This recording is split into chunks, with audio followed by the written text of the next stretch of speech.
Hello guys, मैं रघुवीर।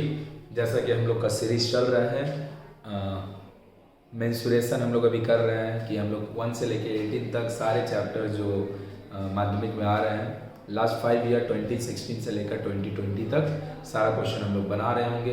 क्योंकि नाइस 2021 क्यों नहीं भैया, बिकॉज 2021 में एग्ज़ाम ही नहीं हुआ। तो पहला वीडियो बन गया है, वहाँ पे हम लोग फार्मूला का रिवीजन कर चुके हैं। अगर पहला वीडियो भाई नहीं देखे हो तो सबसे पहले जाके पहला वीडियो देख लो। थोड़ा पढ़ाई करो मन से, एग्ज़ाम होना ही है, ये बात हम बार बार बोल रहे हैं। एग्ज़ाम होना ही है, ये बात हम बार बार बोल रहे हैं। और एग्ज़ाम डिलेड भी नहीं होगा, होना भी नहीं चाहिए। दोनों ही चीज़ ठीक है, तुम्हारा पक्ष में है, ये बात जान लो। बस अगर तुम पढ़ नहीं रहे होगे भाई मन से, तो तुमको लग रहा होगा कि एग्ज़ाम डिलेड हो ना हो अच्छा होगा। ये तुम लोग को ही पता है कि एग्ज़ाम कितना इंपॉर्टेंस है। अभी तुम अपना अगर सीनियर हो लोग से पूछो, लोग को पता चलेगा। कई बच्चे ऐसे हैं, मुझको बहुत तो नहीं लेकिन बीटेक कॉलेज का काफ़ी स्टूडेंट को हम जानते हैं, सिंस हम खुद बीटेक किए हैं ग्रेजुएशन में, तो हमको पता है जहाँ पे स्टूडेंट लोग चाह रहे हैं कि स्कूल खुले। कॉलेजेस में प्रोटेस्ट हो रहा है, जादवपुर यूनिवर्सिटी में प्रोटेस्ट हो रहा है, लोग वहाँ पे चाह रहे हैं कि कॉलेज स्कूल खुले। स्कूल नहीं तो कॉलेज खुलना ही चाहिए, उन लोग का ऐसा कहना है। तो बहुत ज़्यादा इंपॉर्टेंट है, पढ़ाई करो अपना, घर पे बैठ के एग्ज़ाम डिले नहीं होगा। अगेन एग्ज़ाम होगा, टाइम पे होगा, पढ़ाई कर लो भाई। तो पहला वीडियो अगर नहीं देखा भाई तो सबसे पहले पहला वीडियो देख लो, वहाँ पे कुछ फार्मूला हम लोग रिवीजन किए हैं। तो रिवीजन के साथ हम लोग आगे बढ़ेंगे, क्योंकि फार्मूला बार बार रिवाइज करने बहुत वीडियो का लेंथ बहुत लंबा हो जाता है। मेंसुरेशन अराउंड 25 मार्क्स का आ गया, वहाँ पे भी बोले अभी बोल रहे हैं एग्जाम में। पहले 15 तक आता था, अभी 22 to 25 मार्क्स मेंसुरेशन आएगा, which is a huge portion. Mensuration में 4 पार्ट है, हम लोग चारों को कर रहे होंगे। यहाँ पे 9 क्वेश्चन, ऑलमोस्ट 8 या 9 क्वेश्चन है हम लोग कर रहे हैं। This is the paper of 2019, तो देख सकता है भाई माध्यमिक 2019, इसीलिए हम इसको हटाए नहीं। माध्यमिक 2019 का ये पेपर है, माध्यमिक 2019 का ये पेपर है। 2019 माध्यमिक 2019 का ये पेपर है। तो हम लोग अब करने को जा रहे हैं 2019 का। 2020 अगर नहीं किया है तो सबसे पहले उसको जाके कर लो। चलो भाई करना चालू करते हैं विदाउट डिले किए और बनाते हैं क्वेश्चन। क्या लिखा है क्वेश्चन को, लोग समझते रहेंगे साथ साथ। क्या लिखा है क्वेश्चन में कि 2 cubes are of length 2√6 centimetre are placed side by side, then the length of the diagonal of the cuboid so produce. बोल रहा है एक तो क्यूब है, उसको हम साइड बाय साइड प्रोड्यूस कर दिए। थोड़ा सा कुछ ऐसा मिल नहीं रहा है, थोड़ा भाई इमेजिन करना, because it is not a cube I know, but और मेरे पास कुछ दिखाने को है नहीं, तो हम इसको थोड़ा इमेजिन कर ले रहे, इसीलिए हम ये वाला चीज़ दिखा नहीं रही है। एक क्यूब है, तो क्यूब ऐसे करके दिया है मेरे को, और बोल रहा है क्यूब का जो लेंथ है, क्यूब का लेंथ ब्रेथ हाइट तीनों सेम होता है, वो क्यूब का लेंथ कितना दे रहा है, वो 2√6 दे रहा है। और बोल रहा है 2 क्यूब को ऐसे हम साइड बाई साइड ऐसे करके रख दिए। तो तू जस्ट इमेजिन करो बाबू कि जो क्यूब को हम 2 साइड बाई साइड रख देंगे, तो क्या वो क्यूब से अब क्यूबॉइड नहीं बन चुका होगा? मतलब 2 लूडो का डाइस को तुम ऐसे करके रख दो तो क्यूब से क्यूबॉइड बन जाएगा। लेकिन उसका क्या लेंथ ब्रेथ और हाइट तीनों में चेंज होगा नहीं। साइड बाय साइड रखेंगे तो लेंथ अगर 5 था तो और 5 होकर 10 हो जाएगा, लेकिन ब्रेथ और हाइट वो तो अभी भी 5 का 5 ही रहेगा। अगेन 2 क्यूब को अगर हम साइड बाय साइड रख दें, 2 क्यूब को अगर हम साइड बाय साइड रख दें तो दोनों क्यूब मिलके एक क्यूबॉइड बना देगा। लेकिन लेकिन लेकिन लेकिन बहुत वीआईपी क्वेश्चन है, लेकिन उसका लेंथ और ब्रेथ में, सॉरी लेंथ तो चेंज होगा, डबल हो जाएगा, लेकिन ब्रेथ और हाइट में कोई चेंज नहीं होगा। तो यहां से हम क्या बोल सकते हैं, लेंथ जो है एक क्यूब का 2√6 है, एक और का 2√6 है, तो दोनों मिलके हो जाएगा 4√6, दोनों मिलके हो जाएगा 4√6। लेकिन ब्रेथ और हाइट वो तो जैसे का वैसे ही रहेगा। अगेन थोड़ा इमेजिन करो कि अगर हम कोई दो क्यूब को साइड बाय साइड रख दें ऐसे करके, उसका लेंथ डबल हो जाएगा, लेकिन ब्रेथ और हाइट जो था वही रहेगा। हमको बोल रहा है जो क्यूबॉइड बनेगा उसका एरिया के डायगोनल का लेंथ कितना होगा। डायगोनल ऑफ क्यूब होता है क्यूबॉइड। अब ये क्यूब तो रहा नहीं cuboid, length square breadth square height square, length become 4√6 का होल स्क्वायर, ब्रेथ बिकम 2√6 का whole square, and height become also 2√6 का होल स्क्वायर। टोटल का रूट 4√6 का होल स्क्वायर, 4 का स्क्वायर 16 एंड 6√6 का स्क्वायर 6, तो 4√6 का होल स्क्वायर इज 16 into 6 96। 2√6 का होल स्क्वायर, 2 का स्क्वायर 4, √6 का स्क्वायर 6, तो 4 into 6 24। and this is also, so this is 96 and 48, 144 का root 12 centimeter. So the length of the diagonal of the cuboid thus formed by joining the two cubes side by side is 12 centimeter. The most important thing is this, कि जब हम दोनों cube को side by side जोड़ेंगे तो cuboid तो बन जाएगा, लेकिन उसका ब्रेथ और हाइट तीनों नहीं बदलेगा। अगर हम इन तीनों को ऐसे करके ऐड करें तो उसका ब्रेथ और हाइट वाला पार्ट नहीं बदलेगा, खाली लेंथ बढ़ेगा, लेंथ बढ़ेगा। ये बात खाली हमको समझना है। बुक में ऐसा क्वेश्चन है अपना, और काफी बढ़िया क्वेश्चन है ये। चलो भाई नोट कर लो। सेकंड क्वेश्चन क्या लिखा है भाई? the number of surface of a solid right circular cylinder is, क्या लिखा है? The number of surfaces of a right circular cylinder is, एक तो राइट सर्कुलर सिलेंडर का कितना सरफेस होता है?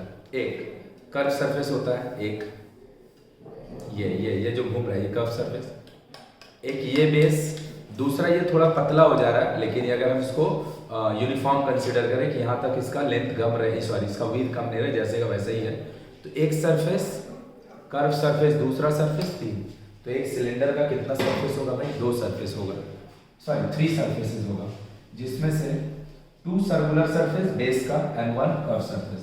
तो आंसर जो होगा वो 3 होगा। The answer is 3, out of which the answer is 3, out of which 2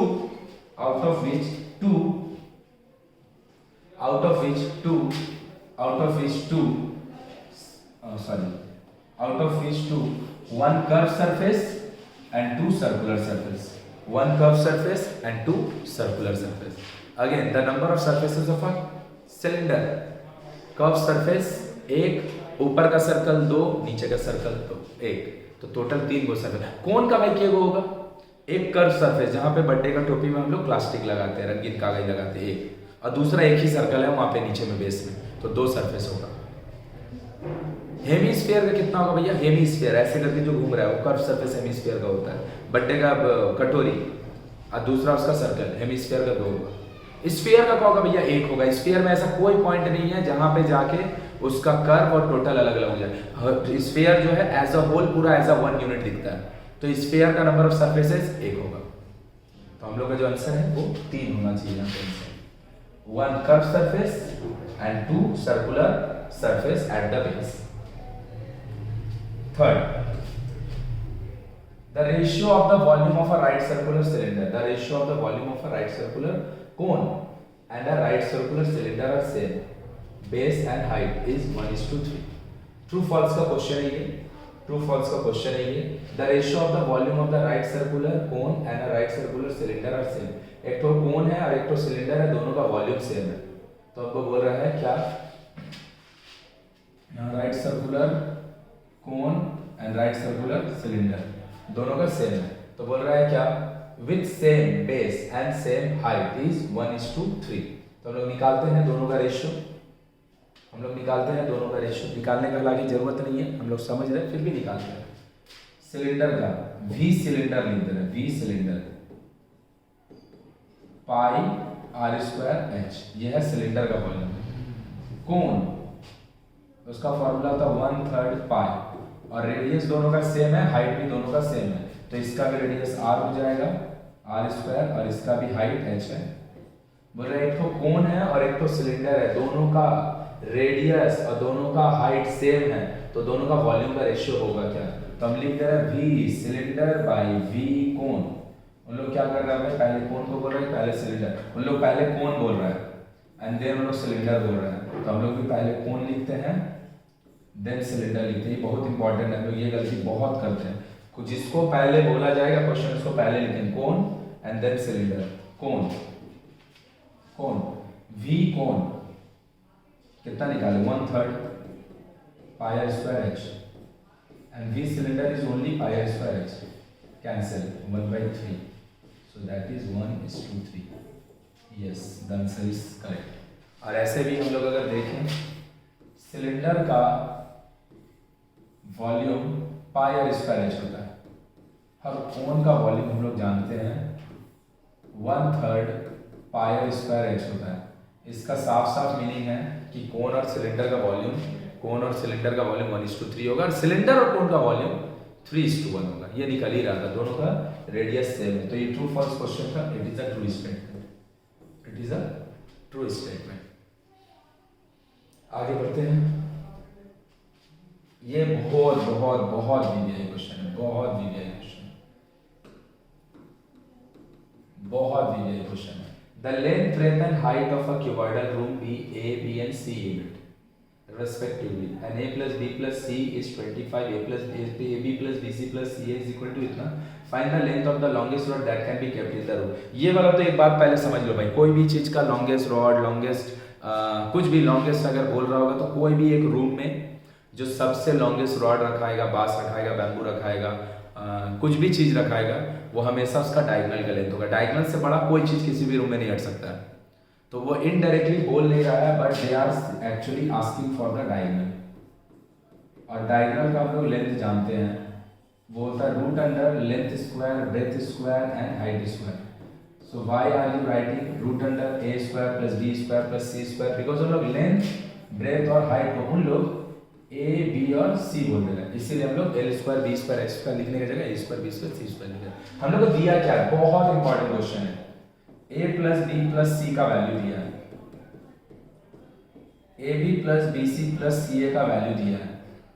ये क्वेश्चन एकदम भाई देख लो ध्यान से, ये एग्जाम में आएगा।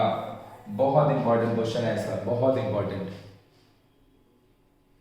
कुछ नहीं करना, बस एक फॉर्मूला तुमको याद होना चाहिए, only one formula, and that is A square plus B square plus C square.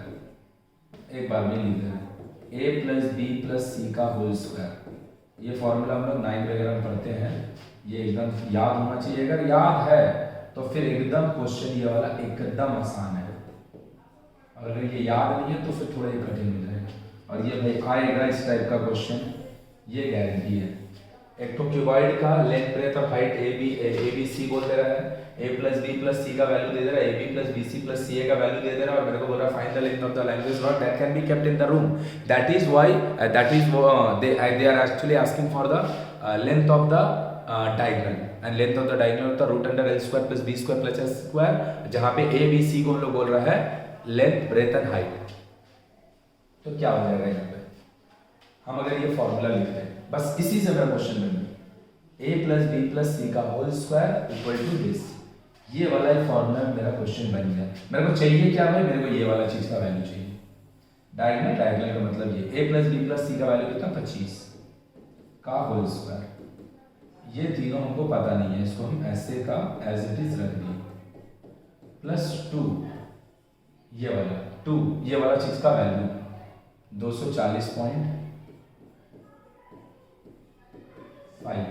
240.5, this is 625 and 240.5 into 2 481 होगा। 481 यहाँ पे लेके चला है, 481 is equal to A square plus B square plus C square. अगर हम इन दोनों को सब्ट्रैक्ट करें तो ये आएगा 144, सब्ट्रैक्ट करके तुम देखना आएगा 144।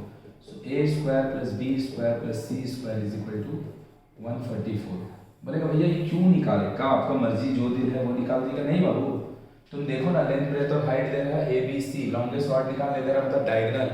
तो ये वाला चीज को ही तो हम लोग लेंथ ऑफ द डायगोनल बोलेंगे। तो हमको मिल गया क्या, A square plus B square plus C square. तो क्या हो जाएगा यहाँ से देखो value, diagonal is equal to root under A square plus B square plus C square, that is root under 144, that is 12 centimetre. So the length of the diagonal और the length of the longest rod. जब भी longest rod बोलेगा एकदम समझ लेना, कोई भी चीज लॉन्गेस्ट किसी भी रूम में, क्यूबॉइडल रूम हो, अच्छा क्यूबिकल रूम हो, सबसे बड़ा जो हटेगा वो है उसका डायगोनल का लेंथ। ये फॉर्मूला अगर हमको याद रहा, बस इसी से क्वेश्चन वैरायटी बनाते जाता हम लोग। कभी ये वाला चीज निकालने देता मतलब डायगोनल, कभी डायगोनल और ये दे देगा हमको ए प्लस बी प्लस सी का वैल्यू निकालने बोलेगा, कभी ये दोनों दे देगा, मेरे को बोलेगा टोटल सरफेस एरिया निकालने। ध्यान से अगर तुम देखना, this is actually total surface area. अगर हम एल बी एच को ए बी सी से बोल दें तो 2 into L H plus D H plus H D, तो तो ए बी सी से अगर मतलब 2 into A B plus B C plus C A, ये वाला जो सर्कुलर चीज़ है ये एक्चुअली उसका टोटल सरफेस एरिया दे रहा होगा। तो अगर हमको ए प्लस सी और A square plus B square plus C square का वैल्यू दे देता, तो हम लोग से वो लोग मांग रहा होता total surface area. Total surface area नहीं मांग रहा है बिकॉज ये वाला चीज़ दे दे रहा है। आई होप बात क्लियर हुआ होगा। चलो नोट कर लो, बहुत इंपॉर्टेंट क्वेश्चन है, आगे बढ़ते हैं। चलो नोटेड नोटेड नोटेड, बढ़िया क्वेश्चन, बढ़िया, बहुत बढ़िया। The area of the curve surface of the right circular cone is √5 times that of the area of the base of the cone. Find the ratio of the height and the radius of the base of the cone. बहुत बढ़िया, खाली English थोड़ा समझना है, question कर देंगे हम solve. The area of the curved surface of a right circular cone is √5 times the area of the base. एक तो राइट सर्कुलर कोन का जो कर्व सरफेस एरिया है वो उसका बेस का एरिया का √5 टाइम्स है। तो हम लोग को बोल रहा है हाइट का और रेडियस का रेशियो क्या होगा, देखते हैं एक बार। भैया ये रहा कोन, कोन माने बड्डे का टोपी। जब भी कोन समझेंगे, कोन मतलब बड्डे का जो टोपी होता है भाई वही कोन है। ये रहा उसका हाइट, ये रहा उसका रेडियस। भैया बड्डे का टोपी में सर्कल नहीं रहता है भाई, बेस में क्या रहता है, सर्कल। सर्कल का एरिया होता है पाई आर स्क्वायर। बड्डे का टोपी में क्या होता है, किनारे किनारे प्लास्टिक लगा होता है, और प्लास्टिक को हम लोग क्या बोलते हैं, जो प्लास्टिक लगा होता है उसका कर्व सरफेस एरिया है। तो हमको क्या बोल रहा है, कर्व सरफेस एरिया का फॉर्मूला होता है pi R L C S A, this is pi R L. और एरिया ऑफ बेस जो होता है वो एरिया ऑफ बेस ये होता है पाई आर स्क्वायर। बेस तो सर्कल है, चाहे सिलेंडर हो और चाहे कोन। बड्डे का टोपी में नीचे में सर्कल होता है, सिलेंडर का भी सर्कल होता है। सिंस हमको सिलेंडर बार ये दिखाना पड़ रहा है क्योंकि मेरे पास कोई बड्डे का टोपी है नहीं कि हम दिखाएं।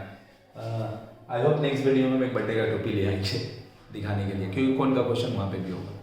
तो हम लोग को बोल क्या रहा है, हम लोग को बोला जा रहा है कि जो कर्व सरफेस एरिया है ये √5 टाइम्स है किसका, एरिया ऑफ द बेस का। एरिया ऑफ बेस का क्या बोल रहे हैं, जो कर्व सरफेस एरिया है वो एरिया ऑफ बेस का √5 टाइम्स है।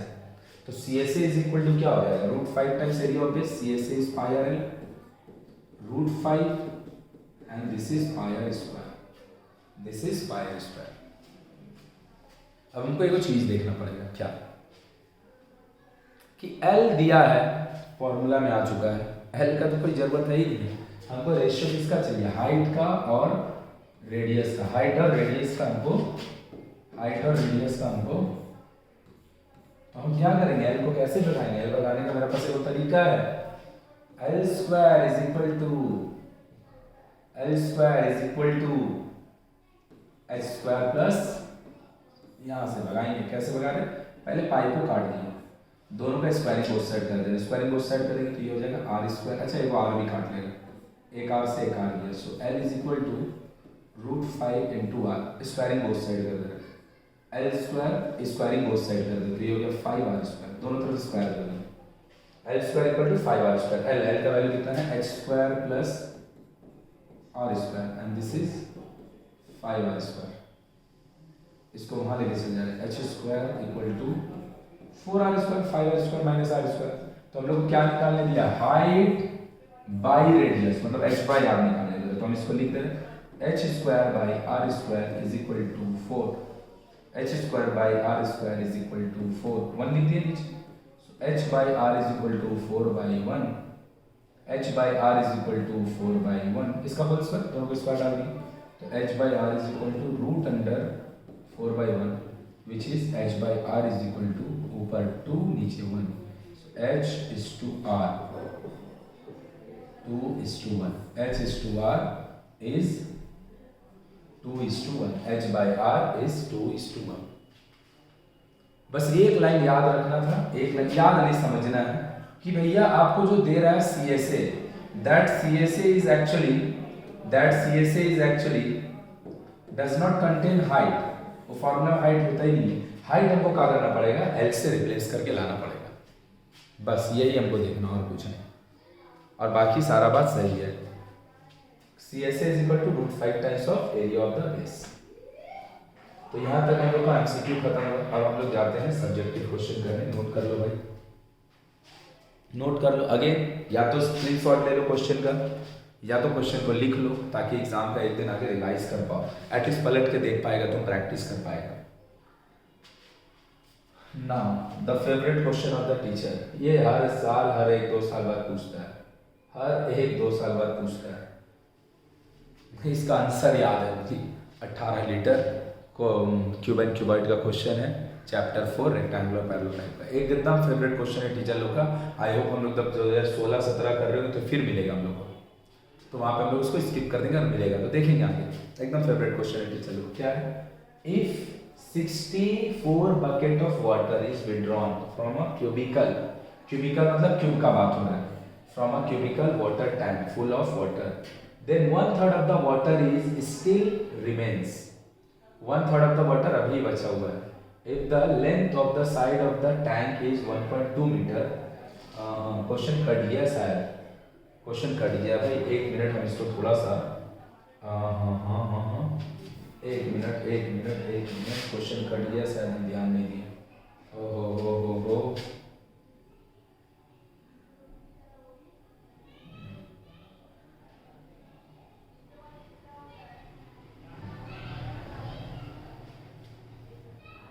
सॉरी क्वेश्चन कट गया था। ओवरलैपिंग, चलो पढ़ लेते हैं क्वेश्चन आ गया।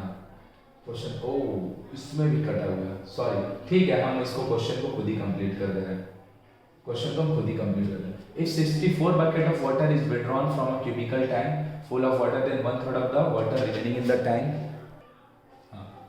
क्या बोल रहा है? फॉलो क्वेश्चन कंप्लीट कर। If 64 bucket of water is taken out from a cubical tank, एक तो cubical water tank है, उससे हम 64 बाल्टी पानी निकाल ले रहे हैं। 64 बाल्टी पानी निकालने के बावजूद भी उसमें 1/3 ऑफ द वाटर रिमेनिंग है, 1/3 ऑफ द वाटर रिमेनिंग है। 64 बकेट पानी निकालने के बाद भी 1/3 बचा हुआ है, तो हमसे पूछ रहा है कि एक बकेट पानी का वॉल्यूम कितना होगा। अच्छा, टैंक कैसा है? क्यूबिकल है, उसका लेंथ हमको दे दे रहा है साइड का 1.2 मीटर। बोला find the volume of 1 bucket of water, find the volume of 1 bucket of water. तो सबसे पहले हम टैंक का वॉल्यूम निकाल सकते हैं। भैया टैंक का वॉल्यूम मतलब उसका पानी का फॉर्मूला, पानी का वैल्यू, तो वॉल्यूम ऑफ टैंक कैसा है भाई? क्यूबिकल है, क्यूब का वॉल्यूम क्या होता है भाई? साइड क्यूब, साइड कितना दिया हुआ? 1.2, तो 1.2 का क्यूब, इसको मल्टीप्लाई करके देखेंगे, तुम खुद भी करके देखना, ये इतना मीटर आएगा। यहाँ पे कुछ चीज करेंगे, आप खाली लिख लेंगे 1.7, 12 का क्यूब जो होता है ना वो होता है 1728, तो 1.2 का क्यूब के लिए क्या होगा? 3 डिजिट आगे डेसिमल आएगा, so this is 1.728 metre cube, 1.728 metre cube, this is the volume of the water in the tank. अब क्या बोला है मेरे से? 1/3 पानी अभी भी बचा हुआ है, तो पहले टैंक का देखते हैं कितना पानी बचा हुआ है। रिमेनिंग वाटर,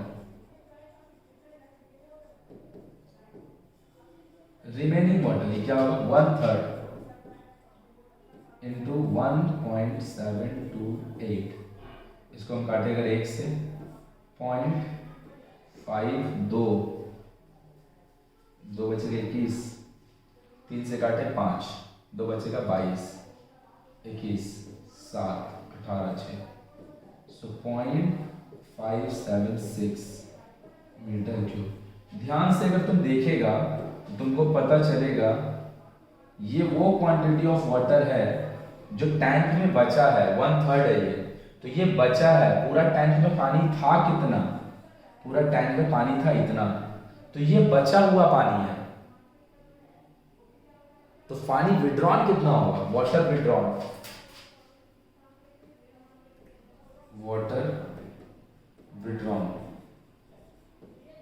पूरा टैंक में पानी कितना था? 1.728, पूरा टैंक में पानी कितना था? 1.728, ये पूरा टैंक का पानी है।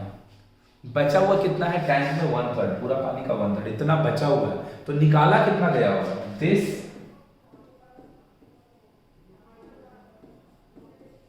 दैट इज 1.728 एंड 0.567, सबट्रैक्ट करके देख ले, 2, 5, 1, 1, 1,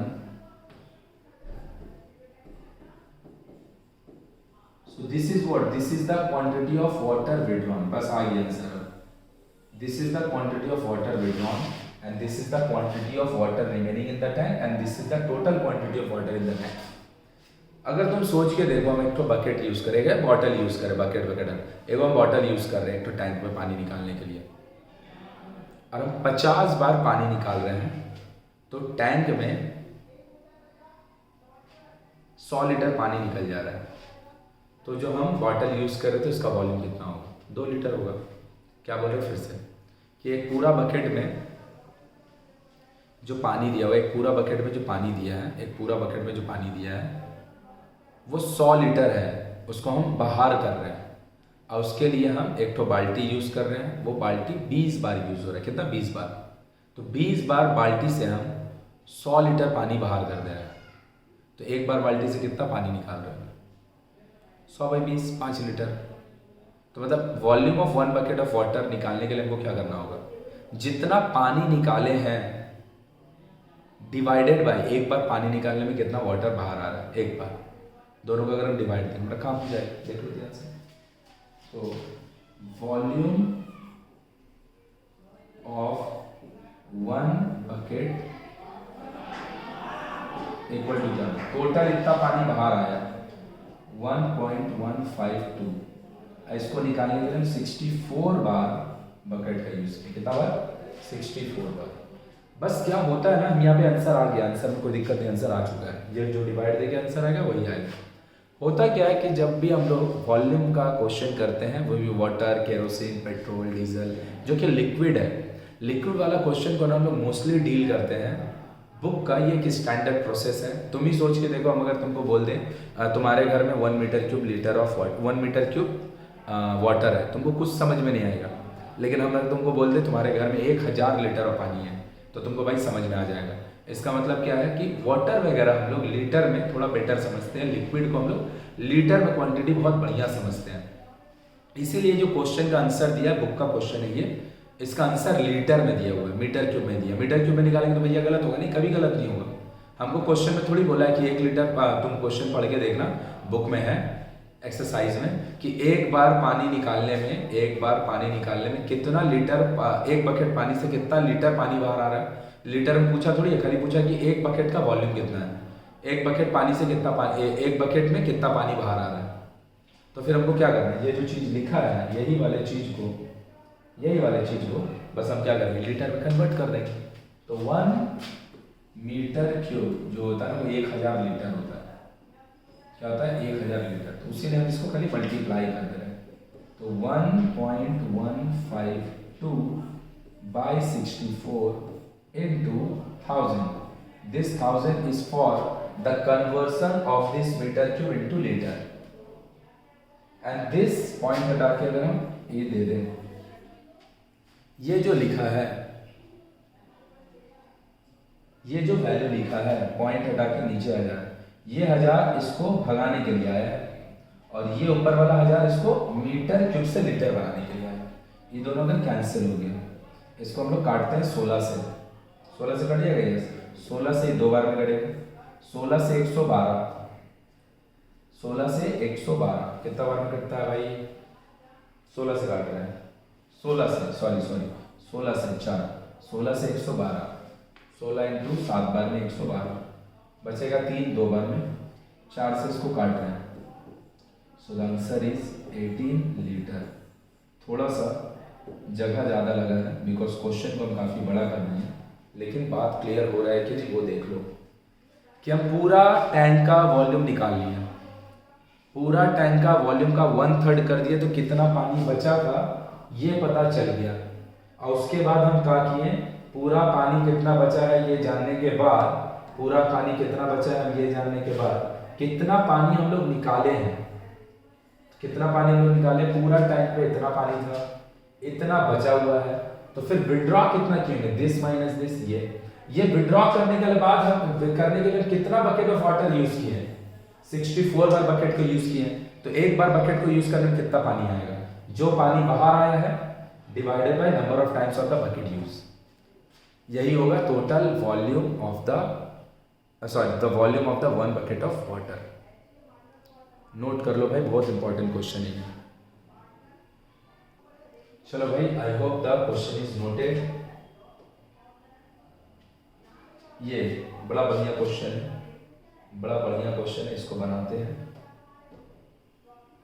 एक बार पढ़ो फिर इसको हम लोग कर लेंगे स्मॉल, छोटा। The diameter of the cross section of a wire is reduced by 50%.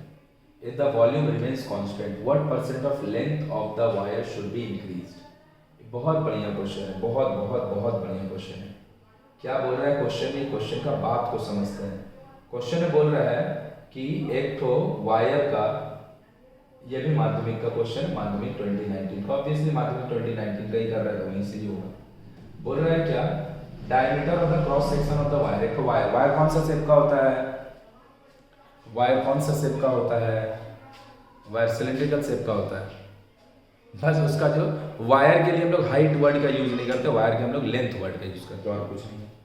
तो एक तो वायर है, the diameter of the cross section of the wire is reduced by 50%। तो जो डायमीटर है वायर का, वो डायमीटर 50% डिक्रीज हो गया। भैया डायमीटर अगर 50% डिक्रीज होगा तो रेडियस भी 50% ही डिक्रीज होगा ना। डायमीटर जो है डबल होता है, रेडियस हाफ होता है, तो हाफ ही ना घटेगा। 50% डिक्रीज हो गया।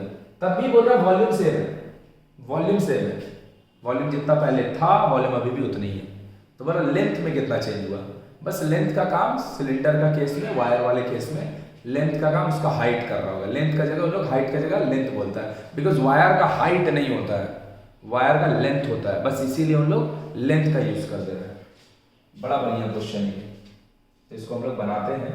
पहले बोलना चाह कर रहा है, उसको एक बार और देखते हैं कि एक क्रॉस सेक्शन है, एक डायमीटर, वायर का डायमीटर को हम लोग क्या कर रहे हैं 50% रिड्यूस कर दे रहे हैं, तब भी उसका वॉल्यूम इतना ही है, मतलब ऑब्वियसली हम लोग लेंथ को बढ़ा दिए हैं। तो लेंथ में बोल रहा है कितना परसेंट इंक्रीज होगा, लेंथ कितना परसेंट इंक्रीज होगा। कैसे कर रहे हैं ध्यान से देखना। ये हम ले लिए पहले वायर, ये हम ले लिए पहले वायर कि इसका हाइट जो था, जो कि लेंथ का काम कर रहा है, वो h है, और इसका जो रेडियस है वो r है। तो इसका जो वॉल्यूम हो जाएगा वो हो जाएगा पाई r स्क्वायर h। अब क्या बोल रहे हैं हम लोग, रेडियस को 50% घटा दे रहे हैं, मतलब तार जो है वो पतला हो चुका होगा। हाइट ऑब्वियसली बड़ा हो जाएगा, तभी तो वॉल्यूम कांस्टेंट रहेगा। तो रेडियस जो हो गया 50% घटने के बाद, 50% घटने का मतलब होता है हाफ हो जाना। तो जो न्यू रेडियस होगा, जो न्यू रेडियस होगा वो घट चुका है, तो घट के कितना हो जाएगा r/2। भैया कोई भी चीज 50% घटेगा तो पहले जितना था उसका हाफ हो जाएगा। हाइट के बारे में हम कुछ कमेंट कर नहीं रहे हैं, तो हाइट को हम लोग अपना मन से h1 बोल रहे हैं। बोलेगा भैया हाइट को h क्यों नहीं बोल रहे हैं? क्योंकि वहां पे h यूज हो चुका है।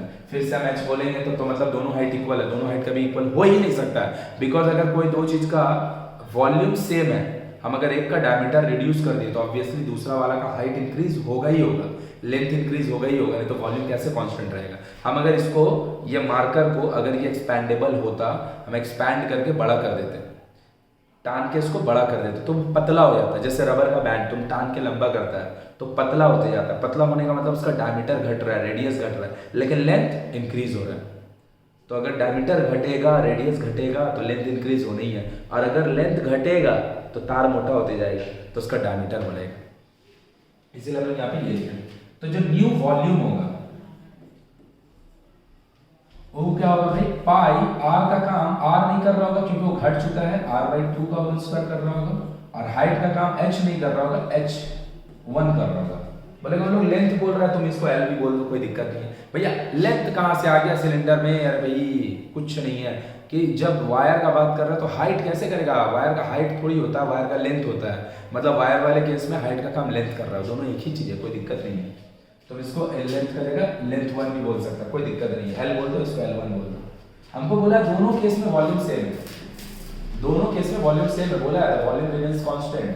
कांस्टेंट का मतलब अनचेंजेबल। तो हम क्या बोल सकते हैं, वहां पे जो ये वॉल्यूम है पाई r²/4 × h1, वहां पे जो है पाई r²/h, ये दोनों सेम होगा क्योंकि वॉल्यूम जो है कोई चेंज नहीं हुआ है। h कहाँ से करेंगे, r² से r² कटा, पाई से पाई कटा, तो क्या हो गया h1 = 4h। इस चीज का मतलब हम लोग समझते हैं, और हम लोग को क्वेश्चन यहाँ पे भी पूछ सकता था h1 is equal to 4h। h1 क्या है? न्यू हाइट है, और h क्या है? प्रीवियस वाला हाइट है। मतलब जो नया हाइट होगा वो पुराना हाइट का 4 टाइम्स होगा। मतलब अगर पुराना वाला 10 सेंटीमीटर होता तो नया वाला 40 हो चुका होता। अगर नया पुराना वाला 5 सेंटीमीटर होता तो नया वाला 20 सेंटीमीटर हो चुका होता। मतलब जो नया हाइट है वो 4 टाइम्स है किसका? इनिशियल वाले का। लेकिन हमसे ये भी नहीं पूछा है कि नया हाइट कितना होगा पुराना का, दोनों का रेशियो कितना होगा। हमसे पूछ रहा है कि कितना परसेंट इंक्रीज होगा। The length of the wire should be increase, कितना परसेंट इंक्रीज होगा। तो कोई भी चीज में अगर बाबू परसेंटेज चेंज निकालना हो, ये याद रख लेना हर चैप्टर के लिए।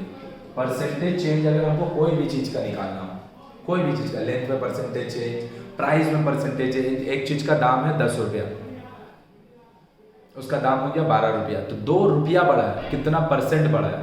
परसेंट चेंज निकालने के लिए हम लोग क्या करते हैं? कुछ नहीं करते हैं, फाइनल वैल्यू जो भी आएगा लिख देंगे, वैल्यू लिख दे रहे हैं, वॉल्यूम में ये हर जगह चलेगा, minus initial value by initial value into 100।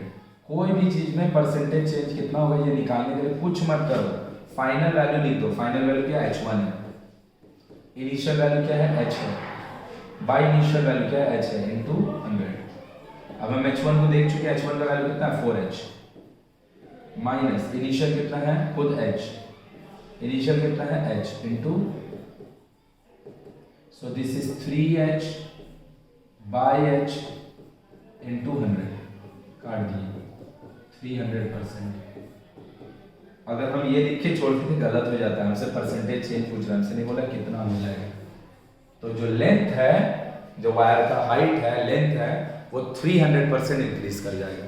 300% increase कर जाएगा, मतलब जितना भी था उसका 300% इंक्रीमेंट हो जाएगा उसमें। तो हमसे अगर पूछा होता व्हाट इज द रिलेशन और वो compare the initial and the final height, तो फिर हम लोग ये वाला आंसर लिख के छोड़ देते कि जो फाइनल वाला हाइट होगा, जो बाद में नया वाला हाइट आएगा, वो इनिशियल का 4 टाइम्स होगा। लेकिन हमसे निकालने वाला परसेंटेज में कितना चेंज होगा, तो जो परसेंटेज चेंज होगा वो 30% होगा, 300% होगा। कोई भी चीज़ का परसेंटेज निकालना इज वेरी इजी। उसका फाइनली जितना वैल्यू हो रहा है निकाल लो, इनिशियली जितना है डिवाइडेड बाय इनिशियल इनटू 100। हम एक चीज़ खरीद के लाए दुकान से, उसका दाम था 500 रुपया। अगला दिन गए, दुकानदार बोला भाई आज 500 नहीं लगेगा, 520 रुपया लगेगा। तो क्वांटिटी में कितना रुपया बढ़ा? 20 रुपया। परसेंटेज में कितना बढ़ा भैया? 520 फाइनली था, इनिशियली कितना था? 500 बाय इनिशियल इनटू 100, तो कितना हो गया ऊपर में? 20 बाय 500 इनटू 100। 2 जीरो से 2 जीरो गया, 1 से 4 गया। तो भैया अगर कोई सामान का दाम 500 रुपया आज था, कल गए लाने, दुकानदार बोला भैया कि आपको 520 रुपया देना होगा। So what is the percentage increment in the price of that article? That is 4%। What is the increment in the price of the article? 20 rupees. रुपया कितना बढ़ा? 20 रुपया। परसेंटेज में कितना बढ़ा? 20%। तो उन लोग हमसे परसेंटेज चेंज पूछा था, तो फाइनल लिख दिए h1 initial h by initial into 100। h1 का वैल्यू 4h निकाले हैं, दोनों का वॉल्यूम इक्वेट करके, सो 300% इज द आंसर। एंड बहुत बढ़िया क्वेश्चन है। वीवीआई तो नहीं बोलेंगे, वीवीआई नहीं बोलेंगे, बट क्वेश्चन बहुत अच्छा है। ऐसा क्वेश्चन आ सकता है एग्जाम में। 2019 का पेपर वॉज थोड़ा सा इज मोर स्टैंडर्ड, थोड़ा सा मोर स्टैंडर्ड देन द 2020 पेपर। और इस बार क्या होगा, पेपर अच्छा आएगा, प्रैक्टिस करके अच्छा से जाओ, पेपर बड़ा बढ़िया आएगा। फॉर्मूला खाली याद होना चाहिए बस। क्वेश्चन मेंसुरेशन तुमको बहुत तगड़ा मार्क्स दिलाएगा भाई, बहुत तगड़ा मार्क्स दिलाएगा। अगर मेंसुरेशन करेगा अच्छे से, बहुत तगड़ा मार्क्स दिलाएगा। 25 नंबर यहाँ से है, इधर उधर भी मारेगा। 70-80 मार्क्स लाना 100 में तो बहुत आसान है। 70-80 तो टारगेट ही नहीं करना, 90-95 प्लस टारगेट करो। लेकिन अगर किसी का थोड़ा सा मैथ वगैरह थोड़ा सा एवरेज है, अगर थोड़ा सा उसको कठिनाई फील होता है भाई मैथ्स करने में, तो तुम लोग भाई मेंसुरेशन वगैरह कर लो, क्योंकि फार्मूला बेस्ड चीज़ है। फार्मूला बेस्ड चीज़ है, बहुत आसानी से तुमको 70-80 आराम से तुम क्रॉस कर सकते हैं। अगर तुम्हारा मैथ्स अच्छा है तो तुम भाई 95 प्लस सोचो, क्यों 90 सोचेगा, क्यों 80 सोचेगा। चलो भाई नोट करो जल्दी से। चलो भाई noted. And now the last question of 2019। ये आसान है, द फेवरेट क्वेश्चन, बच्चा लोग का भी टीचर लोग का भी, हर एग्जाम का पर्पस है। 77 स्क्वायर मीटर हमको तिरपाल रिक्वायरमेंट है, 77 स्क्वायर मीटर हमको तिरपाल चाहिए एक तो कोनिकल टेंट बनाने के लिए। If the slant height of the tent is 7 metre then what is the area of the base of the tent. अगर हम ध्यान से देखें, अगर एक तो टेंट होगा, ये बहुत इजी क्वेश्चन है। अगर एक टेंट होगा, खुद से तुम सोच के देखो, अगर एक टेंट होगा तो वो टेंट में, अगर एक टेंट होगा तो तुम खुद से जो टेंट बनाने के लिए जो तुमको तिरपाल लगेगा तो तुमको क्या उसका टोटल सरफेस एरिया लगेगा? कभी नहीं। तुमको उसका टोटल सरफेस एरिया लगेगा भाई, कभी नहीं। टेंट बनाने के लिए तुमको तिरपाल रिक्वायरमेंट। जमीन में हम लोग थोड़ी बिछा देते हैं टेंट। टेंट हम लोग कैसे बनाते हैं? बाहर, मतलब उसका कर्व सरफेस एरिया का बात हो रहा है। टेंट बनाने के लिए जो तिरपाल लगेगा कभी भी टोटल सरफेस एरिया पे नहीं लगेगा, वो हमेशा लगेगा उसका कर्व सरफेस एरिया पे। और कहा दे रहा है टेंट का स्लैंट हाइट दे रहा है, कितना दे रहा है? टेंट का स्लैंट हाइट 7। तो बोल रहा है बेस का एरिया कितना होगा? बेस का एरिया क्या होगा भैया? बेस सर्कल है तो पाई स्क्वायर होगा। तो अगर हम बात करें टेंट का, ये हमको दे रहा है R है H है। तो अगर हम देखें टेंट का, टेंट बनाने में कितना तिरपाल लगेगा, मतलब वो बोल रहा है कर्व सरफेस एरिया। टेंट बनाने में जो तिरपाल लगेगा वो हमेशा कर्व सरफेस एरिया होगा, इतना मीटर। और हम जानते हैं इसका फॉर्मूला होता है पाई R 77। एकदम इजी क्वेश्चन है, एकदम इजी, और I would say it is the easiest question. 7 से 7 कर दिया तो R is equal to 77/22।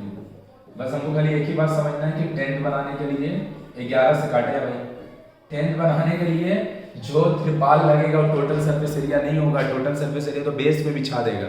Base में हम लोग कभी नहीं बिछाते त्रिपाल, बोलेगा मेरा मर्जी हम बिछाएंगे, ऐसा थोड़ी होता है भाई, नहीं बिछेगा।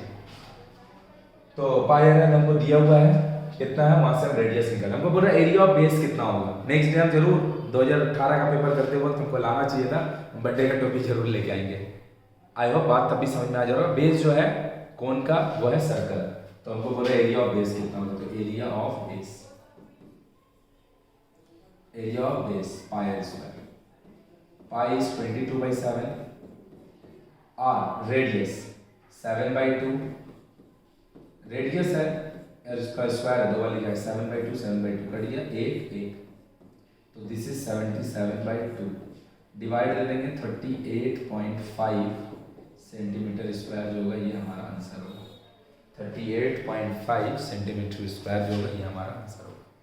तो इसी के साथ हम लोग का ये भी पेपर खत्म हो गया। And this was the easiest question, even it is easier than the question of 1 marks question. 1 marks वाला क्वेश्चन से भी ज़्यादा ईजी है। तो इसी के साथ अपना क्वेश्चन हो गया 2019 खत्म। वीडियो का लेंथ इसलिए थोड़ा लंबा होता है क्योंकि हम लोग को समझ के करना रहता है। सब बना देना question is not the objective. I just only want कि तुमको फॉर्मूला आता है, क्वेश्चन कैसे बनेगा वो हर क्वेश्चन का हम तुमको सॉल्यूशन देंगे, और फॉर्मूला भी समझाया हुआ है वीडियो 1 में, तो उसको देख लो थोड़ा। और चलो, तो इसी के बाद हम लोग अब खत्म करते हैं 2019 पेपर। भाई पढ़ाई करो, अच्छे से पढ़ाई करो, स्कोर करने का कोशिश करो, बढ़िया एग्ज़ाम हो रहा है टाइम पे, और 1 महीना अभी बचा हुआ है, तो अच्छे से पढ़ाई करो। Okay bye, good luck, good night. And again, अगर वीडियो अच्छा लग रहा होगा तो काफ़ी मेहनत लगता है बनाने में, अपने दोस्त लोग से शेयर कर लेना, उसका भी कुछ बेनिफिट हो जाएगा, वो भी कुछ सीख लेगा। और चलो, तब तक के लिए बाय, गुड नाइट।